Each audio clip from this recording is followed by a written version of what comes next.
On était tannés. Il y avait trop de festivals dans le marché. On a donc créé le Poudre Fest. Et cette année, c'est la 13e édition.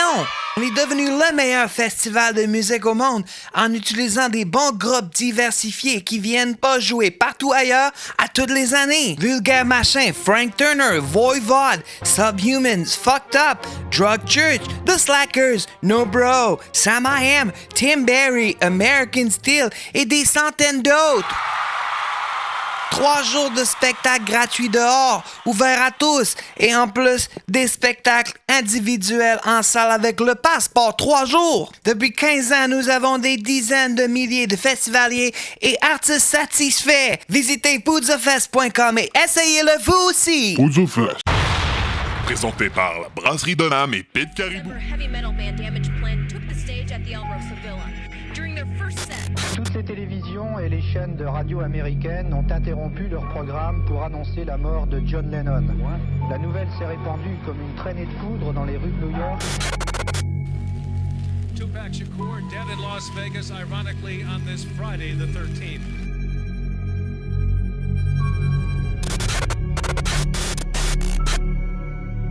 Alright. Je pense que non. Bonsoir tout le monde, bienvenue au podcast du crime. À mes oreilles, ça fait longtemps que j'ai pas dit ça.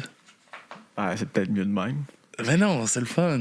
C'est pas bien faire des crimes. Non, je sais que c'est pas bien de faire des crimes, mais c'est un podcast le fun et je suis en compagnie du succulent que vous avez entendu de sa belle voix mielleuse de fin de grippe. Ouais. Monsieur Papy Joe. La caméra est là. Hein. La caméra est là. Oh, on n'a pas fermé les rideaux. Ah, ben je vais aller fermer. Là. On me présenter. Hey, salut, ça fait longtemps qu'on s'est pas vu. Ben oui, ça fait longtemps qu'on s'est pas vu. Oh là là. Paraît qu'on n'est pas encore habitué, ça. Arrête de changer de studio! On change pas. Quand c'est juste nous autres, on est ici. Comment tu vas, papy? T'es un petit peu malade, on a reporté notre enregistrement de la semaine passée. Comme plusieurs. Toutes les autres. Ouais, c'est ça. Le gars qui est droite, gauche. Petite gauchiste. Bon. Ben, On va se placer confortablement. Attends, on va replacer ma petite peluche. on la voit pas, ta peluche. Ah, ok, on la voit pas. Pas grave. Oui, il voit juste le dessus. On voit le dessus de la tête. Parfait. Papy Joe. Oui. Fait que, comment tu vas? Correct. Correct? Ouais, ça fait longtemps, là. Je veux dire, les aléas de la vie, là. On a réussi à enregistrer des critiques d'albums, là. Ouais, ça, je suis content qu'on a recommencé. Au moins. Malgré que toi et Max, vous avez pogné une coche de complicité qui est difficile à naviguer. Moi, j'ai aucun problème. C'est toi qui nous mets plein de barrières. Ouais, c'est ça. Papy Joe, je suis content qu'on fasse ça. Tu m'as annoncé une mauvaise nouvelle en arrivant. J'ai encore un flat. T'as encore un flat. Encore un flat. Si tu croirais au petit Jésus puis tu faisais tes prières, t'aurais pas de flat. J'ai eu un flat la semaine passée. V'là 2 semaines. Ouais. J'ai changé mes pneus hier. Et là, j'ai encore un flat. Je te l'ai dit, le petit Jésus. Ah oui, le petit Jésus. Ben, de quoi tu nous parles? Ben, avant de commencer, parce que tu sais, il y a plusieurs choses qui se sont produites Ben oui. entre là puis aujourd'hui. Fait que la première, je vais aller dans le plus récent qui est arrivé dimanche. Dimanche, On ok. est quoi? On est le On est le 15. 15 avril 2025. Et il y a eu Tout le monde en parle il y a pas longtemps. Ah, il y a Kevin. Notre ami Kevin, c'était malaisant, hein? Kevin Malaise Parent était présent. C'était un gars qui a la misère à mettre un mot avant de l'autre, en essayant de s'expliquer sans vouloir mentir, mais ne voulant pas dire qui grainait des verres, qui a fait harcèlement sexuel, je sais pas, il y a rien de clair. C'était difficile à écouter, hein? C'était pénible, ouais. C'était crissement pénible. Il était pas prêt encore. Non, il aurait dû encore ou juste comme se préparer un texte d'avance parce qu'il n'y avait pas de texte, il bégayait littéralement, il prenait le temps de réfléchir à ce qu'il pouvait dire. C'est pas mal sa première apparition là, depuis 5 ans, oui, il dit là, c'est sa première apparition. Puis je pense pas que c'est la meilleure place pour commencer. Je pense qu'il a mis comme l'étape assez haute. Il s'est dit, gars, je vais aller devant comme vraiment comme une émission la plus écoutée au Québec. Guy a un esti de bon animateur qui a pas peur de non, surtout dire qu'à un moment donné, il a affaires, parlé d'une affaire d'allégation, puis il dit, c'est pas clair. Non, j'étais là. Ouais, là. J'étais pas toujours. Non, il dit, j'étais pas tout le temps sage dans les backstage. Ouais, c'est ça. Il dit, non, j'étais là. Tu sais, c'est comme, viens pas me mentir à la pleine face. Non, là. c'est ça. Sinon, il y a eu les Grammy Awards qui ont eu lieu. Ouais. Beyoncé qui gagne le meilleur album country. Ouais. Ça date, là. Ouais, ben ça date. J'ai pas marqué mes dates, mais j'ai pris des notes. Là. Fait que t'as comme les Smiths qui ont juste comme l'air attardés, là, comme costumés, je sais pas. Là. La sœur, les enfants de Will Smith, que Jaden, il y avait un château comme Cass. Ouais. Sa sœur était à moitié tout nue. Un Ça peu comme la blonde de Kanye West qui est arrivée pour se montrer à Snatch en public. Bon. Je veux dire, elle était habillée avec quasiment rien. Tu sais, c'était comme pourquoi? T'avais-tu besoin de ça? Puis après ça, Kanye West qui a sorti son T-shirt avec une swastika dessus à vendre pour 20$. Pas de stress. C'est un nazi noir, c'est vraiment drôle. Billie Eilish qui a pleuré parce qu'elle a rien gagné. Fait que c'était un gros festival de vanité égocentrique. Mais elle a gagné album country de l'année, Beyoncé, mais elle a aussi gagné album de l'année. Ah, je sais pas, moi qui est comme non plus, là. Fait que je comprends que ça peut avoir affecté des gens qui auraient peut-être dû gagner. Ouais, mais en même temps, tu sais, c'est le genre de festival je te crosse, tu me crosses, là. Ouais. Non, excuse. Je te gratte le dos, tu me grattes le dos? Ouais, ok. Ouais, ça paraît mieux? Ouais. Bon, c'est correct, on va y aller de même. Mais je veux dire, c'est tout du flattage de dos et d'ego entre genre monde plein de cash qui veulent juste comme bien paraître en ayant regarde, j'ai eu ce trophée-là des Grammy. Ouais, mais le monde qui vote là, c'est tous tes amis. Je veux dire, ça donne quoi de plus? C'est vraiment, selon moi, c'est pas artistique comme festival. Même ici, nous autres, on a pas des festivals, mais des galas. Puis, je veux dire, même les galas, c'est toujours comme faut que tu fasses partie de ce groupe-là pour pouvoir le gagner. Fait qu'en fin de compte, tu vas pas chercher tout le monde, tu vas juste chercher tes petits amis pour te gratter le dos. Là. Ça dépend lesquels. C'est sûr que ça dépend desquels. Mais les gros qu'on voit à la télévision, c'est non. Bon, fait que là, après, qu'est-ce qui s'est passé? Après quoi? Après les Grammys. C'est quoi ton autre fait marquant dans le coup que tu nous parles? Ben non, là, j'ai un fini... peu trop en retard. Non, c'est tout. J'ai fait pas mal mes salutations quelconques, c'était marqué là. Okay. Ça faisait partie un peu des faits divers, mais là, je vais être dans le léger aujourd'hui. Tu sais, on recommence, faut commencer léger. Fait que j'ai comme deux... Pas un épisode que Mamie Pam elle va capoter, là. Non, Mamie Pam, je m'excuse, je reviens avec un peu de déception, mais quand même, elle va y trouver un certain plaisir. Je suis toujours là pour donner du plaisir à Mamie Pam. Correct. Chris. Fait qu'on va y aller pour un petit fait divers historique léger. Okay. On remonte en 2004, le 8 août 2004. Le bus de tournée appartenant à Dave Matthews Band a déversé environ 800 litres, soit 360 kg de... Gaz? Déchets humains. J'ai beaucoup de marde. À travers le pont de la rue Kingsley à Chicago. Le pont était en métal. Tu sais, genre le pont de métal avec du petit grillage. Ouais, miam. Ouais. Une belle passoire, là. Ouais, pour filtrer les motons. Et puis après ça cuit bien, là, au soleil. Voilà. Un bateau touristique à toit ouvert passait là en même temps. Non! 5 passagers ont été amenés au Northwestern Memorial Hospital pour y être testés. Selon le procureur général de l'Illinois, les passagers à bord comprenaient des personnes handicapées, des personnes âgées, une femme enceinte, un jeune enfant et un bébé. Hey man, tu dois-tu faire le saut? Je suis comme, il fait beau. On passe en dessus de pont. Du caca! C'est pas juste du caca, c'est aussi c'est une toilette chimique. Là. Ouais, c'est tout, là. C'est tout un bon bouillon de culture. Miam, miam. Le dossier décrit dans l'incident. Les déchets liquides étaient de couleur jaune brunâtre et dégageaient une odeur nauséabonde. J'imagine, oh non, ça sentait la rose, mon gars. Dave Matthews Band chie que des roses. Les déchets humains liquides se sont répandus dans les yeux, la bouche, les cheveux des passagers, ainsi que dans les vêtements et effets personnels, dont beaucoup étaient trempés. Certains passagers ont souffert de nausées et de vomissements à la suite de leur exposition aux déchets humains. Pas toutes! Ça, c'est instantané, là. Vache! Christ, tout le monde est trempé. J'ai écouté récemment... Mais c'est beaucoup, là. C'est beaucoup de merde. J'ai écouté récemment le Labyrinthe avec... comment il s'appelle? David Bowie. Où est-ce qu'il y a un collant qui moule le paquet. Puis justement, il s'en va à une place qui s'appelle The Swamp of the Eternal Stench. Les marais de la puanteur éternelle. C'est que tu me fais rire, là. Il fallait absolument que tu rajoutes ce détail-là inutile.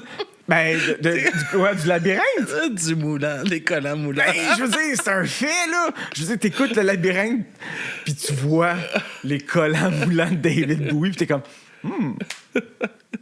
Aussi, c'est important, ils n'ont jamais fait de remake. Comme ça, ils n'enlèveront jamais ça. On sait bien, ils diluent tout de nos jours. Fait que l'incident est devenu populairement connu sous Dave Matthews Band Poopgate. C'était mes faits d'hiver, comme tu sais. All right. Fait que là, on va aller au menu principal. C'était bon, celle-là. Il était drôle. Il était bon? Ouais, il coulait bien en bouche? Peut-être pas en bouche, là, mais c'est un bon fait d'hiver. Mieux que Beyoncé ou Grammys, là. Ouais, je veux dire, hey, j'essaie d'être... comment ça s'appelait dans le temps à TQS, là? Flash. Ah ouais. Tu sais, le genre d'émission pour les potins de vedettes à cette heure, ça peut plus vraiment exister parce que tout est mis sur les réseaux sociaux. Parce que le gars s'est fait caler dans le MeToo. Ah, il y a ça aussi! C'est un détail que j'avais oublié, mais il y a ça aussi! Non, tout le monde y a passé. Oui, pas mal. Ah, nice. Pas mal de monde. Alors, on va... C'est correct aussi. Ah, non, c'est pas... Non, c'est correct que ça laisse... Dénoncer, ouais, c'est correct, c'est ça. Là, on va passer au menu principal. Nous allons parler d'une chanson du groupe La Dispute. La Dispute. Oui, La Dispute. Qu'est-ce qui chante, La Dispute? Mais qui est La Dispute? Ah, c'est marqué là. Je vous entends marmonner dans votre barbe clodo pas propre. C'est la chicane, mais La Dispute. Laissez-moi éclairer votre état mental embrumé. J'avais vraiment fait un beau texte dans le temps. Ça a juste pris de temps avant que je le finisse. La Dispute est un groupe de post-hard rock hardcore américain originaire de Grand Rapids dans le Michigan. Formé en 2004, les membres principaux sont Jordan Dreyer, le chant, Brad Vanderlug, batterie, Chad Morgan Sterenberg, guitare et Adam Vass, la bass. Je sais pas pourquoi ça sert à rien la bass, c'est-tu. Ah, arrête, non, c'est pas vrai. En avril 2006, le groupe publie leur premier EP, Vancouver, qui paraît sur Friction Records. Ils signent également en 2008 pour la sortie de Here, puis The Untitled 7 pouces sur le label Forest Life. Le 11 novembre de la même année, sort leur premier album Somewhere at the Bottom of the River Between Vegas and Altair, ainsi que Here 2 sur No Sleep Record, avant la parution en 2011 de Wildlife, leur deuxième album studio. La Dispute sort successivement Here 3 en 2009, The Worth of the World en 2010, un split avec Touché Amoré et Never Come Undone en 2011. Leur troisième album Solo Room, leur dernier album Solo Room of the House, paraît le 18 mars 2014 et en 2019, le groupe publie leur quatrième album Panorama. Le style musical me fait fortement penser à At the Drive-In, sinon je ne sais pas à quoi ça se rapproche. Souvent, le chant est proche du parlage, ce n'est pas juste du parlage. Ouais. Juste du parlage. Ouais, genre Francoeur, là, tu sais. Du speaking word. Ouais, peut-être ça. Speaking word. Là. On va faire du rap comme à New York. Ouais, c'est ça. Wildlife en 2011 est selon moi leur meilleur album. Leur dernier immédiatement après. J'ai découvert le groupe dans le temps des fêtes. Ce fut une bonne découverte. Tu vois, je suis capable de critiquer mes albums sans passer par la critique d'album dans ta face. Hey, t'étais-tu un fan de Deftones, toi, un peu? Oui? Ouais. Savais-tu que White Pony, ça leur avait coûté 1 million en dette? Ah ouais? Ouais, parce qu'ils n'ont pas livré l'album à temps. Ouch! Puis je pense que c'est leur album. C'est leur plus gros album. Hein. Ouais, je pense que s'il y en a un qui est encore écouté, c'est bien lui. Ouais, ils ont une dette d'1 million à cause qu'ils n'ont pas livré l'album à temps. Ben, c'est correct d'une certaine façon, là, mais 1 million, hein? 1 million, ça a fait mal. Ouais. Faut que tu rentres dans ton cash. Parenthèse, durant que t'es dans... Avant que tu commences vraiment ton histoire. Ouais, mais pourquoi tu pensais à Deftones tout d'un coup? Mais c'est à cause t'as parlé de 2004, puis c'est dans une entrevue de 2004 qu'ils ont parlé de ça. Puis j'ai vu ça aujourd'hui. Puis je pense que ça a sorti quoi, en début 2000, ça, sûrement? White Pony? Non, c'est dans l'entour, là. Je sais pas, je suis pas un fan de Deftones, beaucoup, là. OK. Ben, go get your knife. Go get your knife. Go get your knife. C'est une chanson. J'imagine. J'imagine que ça va être un clip. J'ai-tu un clip? Non. Ah, moi? Ah, OK. Oh. Les choses qui arrivent. Passons à ce pourquoi je parle d'eux. Dans leur album Wildlife de 2011, à cause d'une des compositions qui sort du lot par la puissante conclusion, après plusieurs écoutes, je me suis demandé si c'était basé sur une histoire vraie. Hein? C'est important, ça. Quand on s'intéresse à quelque chose, on pousse. Nos recherches. On creuse le trou du lapin. Des fois, il faut faire attention. Bien, t'as été surpris, il y en avait une. Ben, tout l'album est basé sur des histoires vraies. Oh, un autre album concept. Surprise de plus! Pas toutes des histoires de crimes, mais tout aussi tragiques.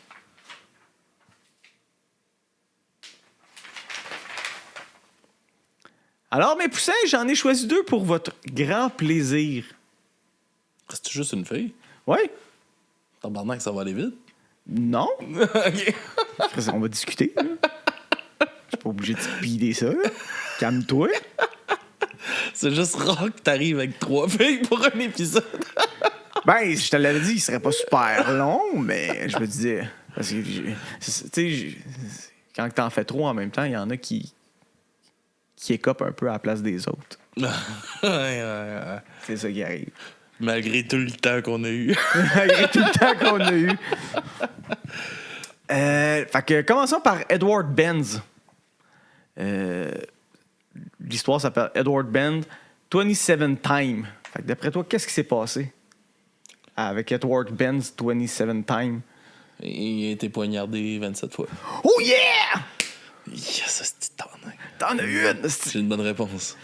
Fait qu'Edward était un vieil homme qui élevait seul son ado qui avait des troubles de schizophrénie. Un jour, son fils tomba dans une rage et poignarda son pauvre père. Fiston tomba dans les pommes. Edward put appeler les urgences. Il survécut les urgences. Il survécut à son attaque, mais son fils fut placé en centre de détention pour trouble mental. Le chanteur Jordan croisa le vieil Edward dans une pharmacie. Il lui posa la question d'où venaient ses cicatrices sur ses bras. Vous connaissez la suite. Fait que... T'as-tu déjà fait ça, toi, parler à un vieux monsieur nowhere comme ça dans une pharmacie pour lui demander c'était quoi sa vie? Non. Ben, tu devrais le faire plus souvent. Les personnes âgées, ils ont besoin de discuter aussi avec des gens. Ben, je discute avec beaucoup de personnes âgées avec mon nouvel emploi. Ah, c'est vrai, ouais. Ça doit aider, ça. Ah, et puis je suis très aimé. Je suis, on m'a dit, gentleman. Ouh! Même que mes boss m'ont envoyé un message pour dire qu'il y avait eu plein de bons commentaires sur moi. C'est parfait. T'as-tu comme des clients récurrents ou? Ouais, j'ai une petite madame, là, souvent le mercredi ou le jeudi, là, elle va faire sa petite tournée. On va au dépanneur, on va à commande à l'auto Tim Martin, puis je la ramène chez eux.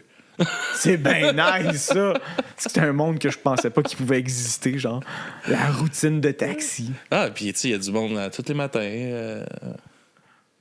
Ouais. Cool, ça. Ouais, c'est hot. Ah, je suis surpris. Pour de vrai, là, fucked up emploi, man. C'est vraiment le fun. Tu te casses pas la tête, t'as un bon salaire, t'es pas loin de chez vous, tout le monde J'ai est même heureux. le temps de faire des épisodes découvertes de nouveautés musicales. Entre deux chiffres. Entre deux voyages, let's go. Puis c'est le fun, puis je peux faire pause, tu sais, puis recommencer plus tard. Fais une petite coupeur. Ben, je suis tout seul. Vu de même, c'est vrai, genre le gars, il dit. Faudrait que tu dises. Faut juste me rendre à la toune. Faut juste me rendre à la toune.